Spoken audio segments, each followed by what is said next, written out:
the real fact of the matter is, a lot of sisters do not want good men. They prefer these type of brothers that don't have goals, that don't have a good job, that don't have drive, that don't have ambition, that aren't good protectors, that lack in these areas where a man should be plentiful in. They go for these type of men instead of a good man, because when they have this type of brother, they can tell him everything he's doing wrong. They can belittle him. They can disrespect him. And they like that. That's why when they were talking about it, they were laughing, they were giggling, they were giving each other high five. Like, yes, I talk to my man like that too.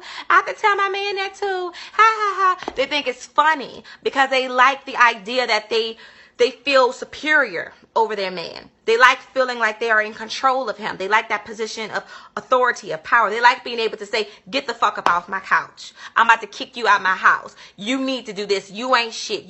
They like being able to talk to men like that. They like that. But if the role was reversed and they did have a good man, now they can't talk to him like that. They can't be disrespectful to him. Now they actually have to watch their mouth. Now they have to level up. Now they might actually have to be submissive. Hold up. This is one of the reasons why women prefer those type of men over good men. Because a good man is a man that is plentiful in all these areas where these other men lack. The brothers that you do pay attention to, they lack in these areas where good men actually have this stuff. You know, they have the goal, the ambition, the drive. If they don't have a lot of money, they're working towards it. You know what I mean? They are protectors. They are leaders. They provide guidance and all this, the knowledge and the strategic planning and all this other stuff that comes with being a good, strong, masculine black man. They have all of this. So now he can actually turn around and tell you where you lack as a female.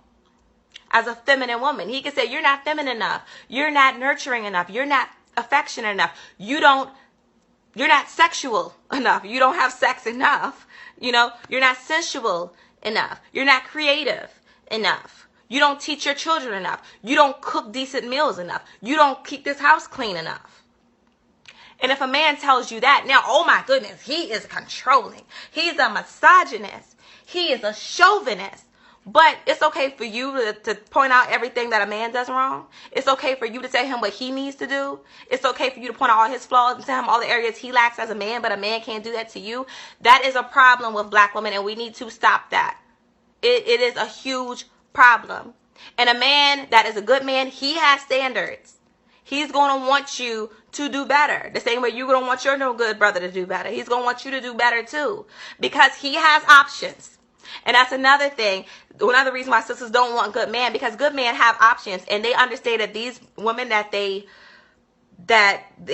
these options, they're good women. But the brother that's not a good man, his options are not women. They're the type of woman that you would say are no competition, right? So you don't have nothing to worry about with him. You feel like he only gonna be with some type of bummy chick, you know, you think. But with a good man, you know, he has some real good options. So you got to level up. That means you got to do some work with yourself. You have to change some things. You have to improve in some areas. You have to elevate. And sisters don't really, they're not trying to really work on nothing. This whole feminist movement have made women feel like they're just perfect. Nothing they do is wrong. It's all on a man. So when you do have a good man, that's like, oh no, you need to work on this. You need to work on that. They don't like that. Now they feel inferior. Now they feel inadequate. No, they like to feel like they're perfect. They like to feel like they're the ones in control. So that's why they go for this man that don't have nothing, that doesn't do all the things that they want them to do. They lack standards. And I'm not even going to say they lack standards. They may have them, but they prefer this man that doesn't have everything going on. Because they just like being able to belittle him, and they like being disrespectful, because they can't disrespect the good man. They can't talk down on him.